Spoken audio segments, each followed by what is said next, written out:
Olá, meu nome é Jaqueline Barbosa e nós vamos dar continuidade ao nosso curso falando sobre as fases clínicas do trabalho de parto. Por que para você, como gestante, é importante saber sobre as fases clínicas do trabalho de parto? Porque o ideal é que você conheça o seu corpo, para que você, sabendo quais são as modificações que você vai ter nas fases clínicas do trabalho de parto, você consiga nos ajudar a identificar qual seria a melhor hora da internação. Ou seja, quando que eu devo ir para o hospital para estar internada, para daí estar na fase ativa e desencadear então todo o processo, né, de trabalho de parto e nascimento. Então, quando nós conhecemos as modificações e esperamos aí saber o que que vai acontecer na fase ativa, é mais fácil porque você vai se encaminhar para o hospital na melhor hora, onde já está próximo do nascimento e assim você vai evitar uma internação prolongada. Então, se a gente for dividir as fases clínicas do trabalho de parto, nós vamos dividir em fase latente, fase ativa, período expulsivo e o de dectação placentária. E agora a gente vai falar especificamente sobre cada um deles. O que seria a fase latente do trabalho de parto? Ela é também chamada de fase de pródromos, né? Ou seja, é aquele período que as contrações elas não estão regulares, que elas não estão com um ritmo, né? Mas você sente às vezes um pouco de dor, um pouco de desconforto, a perda de tampão mucoso, né? E esse período ele pode demorar vários dias, né? Então ele pode ser tanto um período curto que a gestante sente e logo desencadeia para a fase ativa, mas a grande maioria de nós vai ter aí um período longo de fase latente que pode demorar inclusive alguns dias. E o que que a gente pode esperar dessa fase latente? Então, uma das principais características dela, que é o que eu gostaria que vocês gravassem, é que as contrações, elas são menos intensas e elas são irregulares. Ou seja, a palavra-chave para a gente ligar a fase latente é contrações irregulares. Ou seja, é uma contração que vem, você vê que a barriga ela fica endurecida, fica durinha, né? Você consegue até ver o formatinho redondo da barriga, mas essa contração, além de durar pouco, ela não vem com a frequência, né, de tempo regular. Ou seja, ela vem uma em 10 minutos, aí às vezes 15, 20 minutos vem outra, e assim sucessivamente. Então ela pode passar várias horas do mesmo jeito, sem ganhar ritmo. E aí, essa falta de ritmo, nós vamos dizer que a pessoa está na fase latente. Normalmente, como ela é uma contração menos intensa, ela serve para preparar aquele colo de útero. E muitas vezes a gente vai considerar, que eu vou até aqui mostrar na régua, né? Você vai ter aqui, olha, 1 centímetro, 2 centímetros, 3, 4, 5 centímetros. Então, até aqui, nós diremos que nós estaríamos aí na fase latente de trabalho de parto. Veja que, na verdade, até chegar a hora do nascimento, né, o período expulsivo aí com 10 centímetros de dilatação, o colo ele começa toda uma fase de preparação. E essa fase de preparação nada mais é do que ele dar contrações que não são tão ritmadas para que ele comece a promover o que a gente chama de dilatação, que é a abertura desse colo. Então, esse colo, que era um colo grosso, né? Posteriorizado, ou seja, aquele colo que ainda não está bem ali localizado na fase ativa do trabalho de parto, ele passa por uma série de modificações. Então é normal que esse período ele seja um pouco longo para o corpo ele ter esse período de adaptação. Começar com o colo, igual eu mostro assim, sabe, na palma da mão. O colo ele começa mais ou menos assim, ó, grosso. E aí, ao longo do trabalho de parto, ele vai ficando assim, ó, bem mais fino. Só que isso vai acontecer com o tempo, né?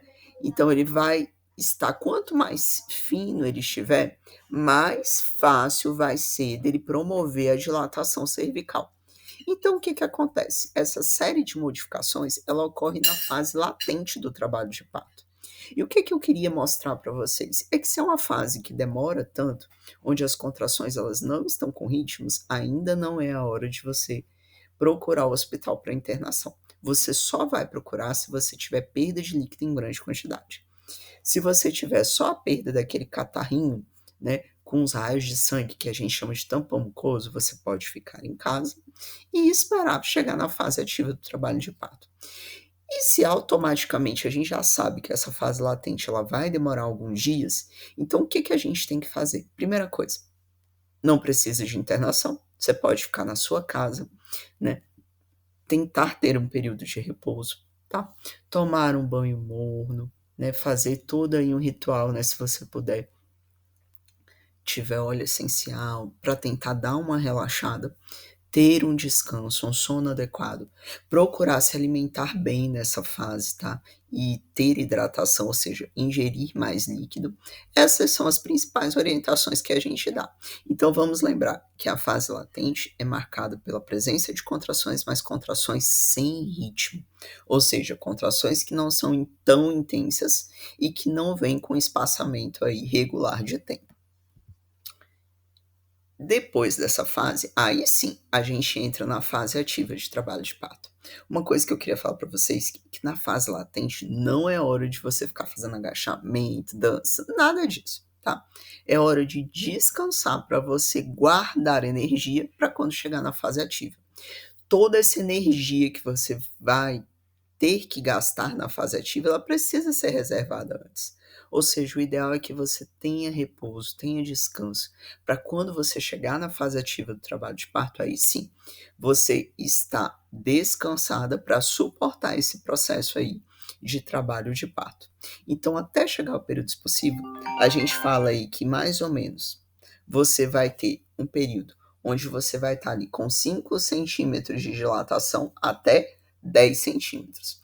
Normalmente ocorre a dilatação quando você entra na fase ativa, aí a gente começa a contar o tempo de uma maneira diferente. Porque enquanto na fase latente pode demorar dias até você entrar a 5 centímetros de dilatação cervical, a fase ativa ela é marcada por contrações ritmadas, né? Então, a palavra-chave da fase ativa, que é qual é a hora que eu tenho que internar, são contrações ritmadas, ou seja, aquelas contrações que vêm a cada 3 minutos, que demoram uns 30 segundos, que tem pelo menos 3 contrações em 10 minutos, por pelo menos 1 hora. Então, o que você vai fazer? Tem vários aplicativos, como o contador, né? Que vai ali te dar o espaço para você contar a contração uterina. Então, durou lá, a barriga ficou bem dura, bem enrijecida, né? Igual o seu bíceps, né? Quando você contrai ele, então a barriga vai estar assim, né? Bem durinha, né? Então, quando ela estiver bem durinha, né? Onde você sente que o músculo está contraído do útero e que dura em uns 30 segundos e que vem a cada 3 minutos, pronto. Aí a gente tem uma contração ritmada, né? Então, em 1 hora eu contei que a cada 10 minutos estavam vindo 3 contrações. Então, pronto. Aí eu entrei na fase ativa de trabalho de parto, né? Na fase ativa de trabalho de parto é que você vai precisar de energia. E o que você precisa fazer na fase ativa, né? Você vai precisar, na verdade, tentar modificar suas posições. Quando a gente fala posições verticalizadas, que é sentada, de pé, né? Aí sim é a hora de dançar, se mexer, e quanto mais você se mexe, mais você consegue uma evolução mais rápida. Em geral, quando a gente chega com 5 centímetros de dilatação cervical, nós vamos 1 centímetro por hora até chegar aos 10 centímetros de dilatação. Nessa fase, a gente estimula a deambulação, que é a caminhada, tá? Aí a gente incentiva também medidas não farmacológicas de alívio da dor, né? E informa também sobre toda a evolução. Nessa fase que você vai estar o quê? Internando. E na fase ativa do trabalho de parto, a gente vai abrir o partograma. Isso aí serve para os profissionais, né? Tanto médicos e enfermeiros que estão te acompanhando, para a gente saber direitinho, né? Como que está evoluindo o seu trabalho de parto. E agora a gente vai falar um pouquinho sobre as medidas não farmacológicas de alívio da dor. Aqui, como vocês estão vendo nos slides, nós temos sugestões de posições durante a fase ativa, tá? Então aqui, ó, com o companheiro, né, imitando esse movimento de caminhada, né, de balançar, tá? Ou sentada, né? Ou então exercícios na bola, ou então fazendo agachamento. Tudo isso vai estar ajudando, porque às vezes a gente fica assim muito preocupado com a dilatação cervical. Mas lembra que para nascer são 2 processos que ocorrem simultaneamente. Tanto o colo ele vai abrir, que é dilatar, não é para poder promover a passagem do bebê para o meio externo, como também esse bebê ele vai descer na pelve materna, tá? E isso só vai acontecer com mais facilidade se você liberar essa pelve. Por isso que as posições verticalizadas elas são as mais orientadas nessa fase do trabalho de parto. E lembrando, gente, que dor é uma coisa diferente de sofrimento, tá? Sofrimento é como você percebe essa dor. E a dor, na verdade, ela é um processo fisiológico, né, que ocorre naturalmente durante o trabalho de parto. Então, quando você tem uma contração uterina intensa, onde esse útero ele vai estar literalmente empurrando a apresentação, a cabecinha do bebê para baixo, para que ele se encaixe na pelve materna, você vai sentir dor, né? Então, a dor, ela é presente durante o trabalho de parto. Agora, por que eu estou vivenciando essa dor? Que é o propósito, né? Que o meu objetivo é receber um recém-nascido, né? Um filho que vai ser o maior presente que eu vou ganhar. Então, assim, você pode passar por esse processo doloroso sem essa percepção de sofrimento. E você passa por isso com a ajuda dos profissionais, né? Capacitados e outras medidas também que vão estar aliviando a dor nesse caso. Uma das coisas que a gente orienta e que faz durante o trabalho de parto é a massagem. A gente sabe que, para quem já teve filho, né, compartilha aí comigo que às vezes a pessoa sente muita dor nas costas. Então, ficar numa posição mais favorável, seja sentada ou então, né, agachada, de uma maneira que você consiga ter acesso à coluna e possa fazer massagem, já alivia bastante essa sensação dolorosa. O que é interessante, gente, que para nascer, né, que eu tenho uma pelve, tá?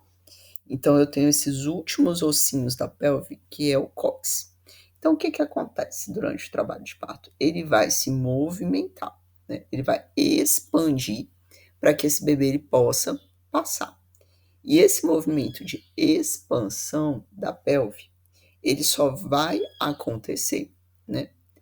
E vai acontecer com mais facilidade se você permitir uma maior mobilidade dessa pelve materna.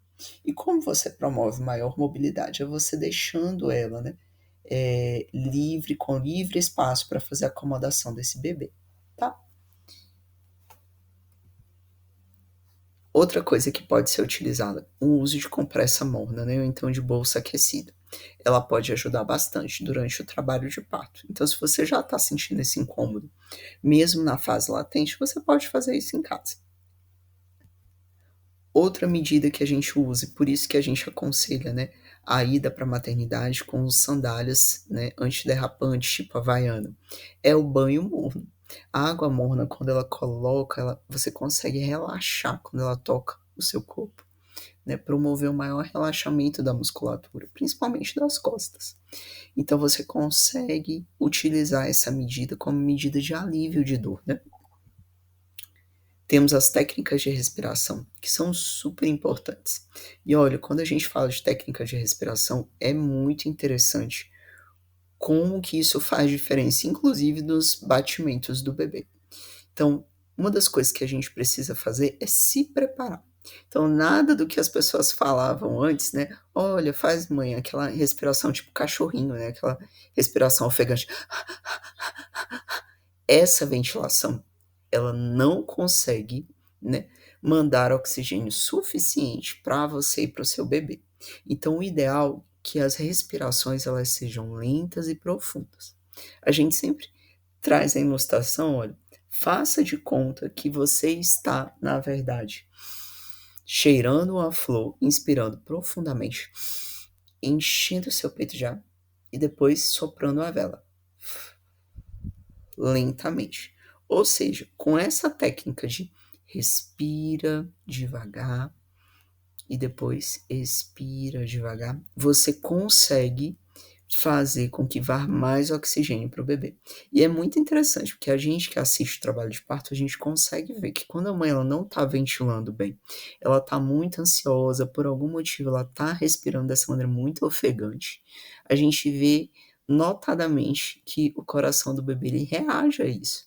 Quando a mãe ela começa a ter uma respiração mais calma, mais tranquila, a gente percebe que até o batimento do bebê fica indo de uma maneira mais confortável. Então, isso, notadamente, a respiração, técnicas, né, de respiração profunda e devagar, elas ajudam muito ao longo do trabalho de parto. Outra coisa que ajuda bastante, né, o uso de óleos essenciais com esse cheiro, né, lavanda, camomila, que dão um certo relaxamento, né, uma certa tranquilidade ao trabalho de parto, deixa o ambiente mais acolhedor. E a música, né, música às vezes que você gosta, né, que você se identifica, que te traz mais calma, leveza, né, pode estar auxiliando também. Outra medida que a gente vai estar conversando agora, né, que na verdade é sobre a terceira fase do trabalho de parto. Então, até agora a gente falou de fase latente, que é marcada por contrações sem ritmo. Falamos de fase ativa, que é marcada principalmente por contrações ritmadas e dilatação cervical. E a gente vai falar agora do período expulsivo, que é o período do parto propriamente dito. E é interessante a gente estar falando para vocês que muitas vezes esse período expulsivo ele pode se estender por 1 hora, até um pouquinho mais que isso. Por quê? Porque entre eu ver o cabelinho do bebê, né, começar a ver a cabeça do bebê, a saída do bebê, ele pode demorar. E é interessante que não ocorra tão rápido não. Por quê? Porque à medida que esse bebê, olha, ele vem durante a contração uterina e volta, ele faz o amaciamento do períneo. Gente, quando ele faz isso, ele permite com que esse períneo, né, ou seja, a região vaginal da mulher, ela vá se adaptando, né, aos poucos e devagar. Para quê? Então, esse movimento de ida e volta do bebê é normal, tá? Ele vai fazer com que esse períneo consiga esticar e você vai ter um parto com menor índice de laceração, né? Que é aquele rasgo, né? Que pode ocorrer na hora do nascimento. E o que, que a gente tem que orientar a mulher a fazer para você ter um período expulsivo aí mais tranquilo e que consiga ter um espaçamento menor de tempo? O ideal que a gente sempre orienta são as posições verticalizadas, né? Então aqui a gente tem dois exemplos de posição. Eu acho que eu, particularmente, quase que 90% dos partos que eu assisto é nessa primeira posição que a gente vê no slide, que é a de 4 apoios, tá? Então, normalmente a gente eleva a cabeceira da cama e aí a gente deixa a mulher de 4. Por quê? Porque você facilita a descida fetal. Então, como a cabeça é a parte mais pesada, ela tá ali acomodada na pelve, quando você fica de 4 apoios, a tendência é que esse bebê ele desça no menor espaçamento de tempo, sem necessidade de manobra. Outra posição verticalizada, que a gente vê aqui na segunda imagem, é a banqueta. Você vê que muitas vezes a gente coloca o acompanhante atrás da paciente, né? Para que ele promova ali o seu apoio, né? Tanto físico como emocional, a sua presença. E normalmente quem vai assistir o parto, o enfermeiro médico, ele vai estar ali no banquinho sentado na frente da paciente. Isso é um dos modos de utilizar, mas a gente pode também fazer a banqueta invertida, né? Que é colocar a paciente de frente para o seu acompanhante, né? O contrário ali. As duas posições, elas são extremamente orientadas porque elas são posições verticalizadas, então elas facilitam a descida fetal, diminuindo o tempo de período expulsivo. O expulsivo, né, ou seja, o neném nasceu. Assim que o neném nascer, por isso que não precisa de roupinha, a gente vai priorizar o contato pele a pele. Ou seja, o bebê nasceu, ele é colocado imediatamente, né, ali no contato pele a pele junto com a mãe. Então você vê que a mãe ela tá despida e o bebê ele vai estar ali em contato direto com a pele dela. Quanto ao clampeamento do cordão, hoje a gente faz o clampeamento tardio. Ou seja, a gente evita, né, fazer com que esse bebê ele nasça e clampeie imediatamente o cordão. Por quê? O recém-nascido ele perde sangue. Enquanto ele está ali clampeado na mãe, imagina que ele vai estar recebendo ainda, né, oxigenação e ele vai ter esse período de adaptação inicial de vida. Então a gente faz o clampeamento quando o cordão ele para de pulsar, o que dá mais ou menos de 1 a 3 minutos após o nascimento. E logo que nasce, se você se sentir confortável na primeira hora de vida, a gente já orienta o aleitamento materno. Então ele já vai para o seu colo, a gente já coloca no peito, porque isso vai facilitar inclusive outros processos como de dectação, que é a saída da placenta. Com respeito à última fase, que é a saída da placenta, que é a dectação placentária, nasceu o neném, passou a cabeça, a gente já pede para fazer uma medicação chamada ocitocina. Se você teve um parto normal, normalmente ela é administrada na perna, uma injeção que tem um líquido um pouco gelado pelo conservamento dela, e ela é injetada logo após a saída da cabeça do bebê. Por quê? Porque ela ajuda na prevenção das hemorragias pós-parto. A gente sabe que uma das causas de morte materna, né, que mais acometem mulheres no mundo é a hemorragia pós-parto. Então, 2 ampolas de ocitocina intramuscular logo após o nascimento ajuda na prevenção de hemorragias, tá? E depois que o bebê ele nasce e é clampeado o cordão, aí a gente faz manejo ativo. que é o quê? Tracionar levemente essa placenta até a saída dela. Essa é a última fase do trabalho de parto. Mas qual o modelo ideal de assistência, né, ao parto e nascimento? Primeiro é respeitar o processo natural. Saiba que a fase ativa, ela tem um tempo para acontecer, né? Quando você se trata principalmente do primeiro filho, ela pode ser um pouco mais longa, né? Então é 1 cm por hora, né? Que esse trabalho de parto ele vai evoluir. E isso é super normal, tá? Quando você já tem mais filhos e já passou por um período de adaptação inicial, então normalmente ele tende a ser mais rápido, tá? E o modelo de assistência ideal, independente de você estar ganhando no público ou no privado, o ideal, gente, a gente sabe que no mundo inteiro a OMS, né, que é a Organização Mundial de Saúde, ela recomenda até 15% de cesáreas. A gente sabe que no Brasil nós temos mais de 50% de todos os partos, como partos por via alta, né, por cesarianas. E a gente sabe que também que países desenvolvidos com maior grau de desenvolvimento são países que têm uma taxa maior de parto normal. Por quê? Porque quanto menos a gente intervém num processo que ele é natural, mais chance ele tem de dar certo, tá? Por isso que é importante você saber, né, conhecendo o seu corpo, né, sabendo direitinho o que marca a fase ativa de trabalho de parto para você ir para o hospital promover a sua internação só quando você estiver ali, né, na fase ativa, né? Quando você recebe uma assistência humanizada, uma assistência aí, né, baseada em evidência científica, a gente tem redução de mortalidade materna e perinatal, utilizando os recursos tecnológicos, né, disponíveis. Eu oriento vocês, sabe, a estarem procurando se informar o máximo possível durante, né, essa fase de preparação, né, que antecede o parto. A gente sempre costuma falar que às vezes você é convidado para uma festa de casamento de 15 anos, você passa às vezes meses pensando na roupa que você vai usar, no seu penteado. E muitas vezes a gente deixa de se preparar para o dia mais importante da vida da mulher, né? Eu me atrevo a dizer que eu acho que o dia mais importante da minha vida ele foi o nascimento dos meus filhos, né? E é tão importante, é um dia cheio de emoções, de afeto, de recordações. É um dia que a gente precisa se preparar para viver ele na sua totalidade, para vivenciar o nosso trabalho de parto, ser donas do nosso parto. Eu recomendo a vocês, tem um filme chamado O Renascimento do Parto, que ele fala exatamente sobre isso, né? Sobre toda essa volta, né, a esse modelo de assistência que era um modelo antigo, onde as mulheres cuidavam de mulheres e onde o parto ele deveria ser o menos intervencionista possível, né. E vou terminar essa apresentação com uma frase de Michelle Owen, que eu acho super importante, né, que eu acho que é uma das frases aí mais célebres da obstetrícia, que para mudar o mundo, primeiro a gente precisa mudar a forma de nascer. Então, se hoje nós queremos, assim, promover o respeito, então a gente também deve começar promovendo o respeito, nesse primeiro contato que esse novo ser vai ter com o mundo externo, né.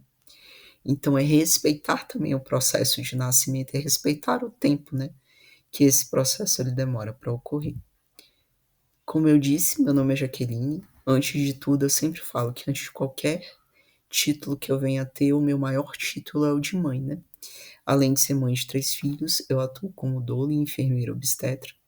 Sou formada, né, em enfermagem e obstetrícia e sou mestre em educação profissional pelo Instituto Federal de Brasília. Então deixo o meu e-mail aí para vocês, se tiverem alguma dúvida, podem entrar em contato conosco. É isso, obrigada.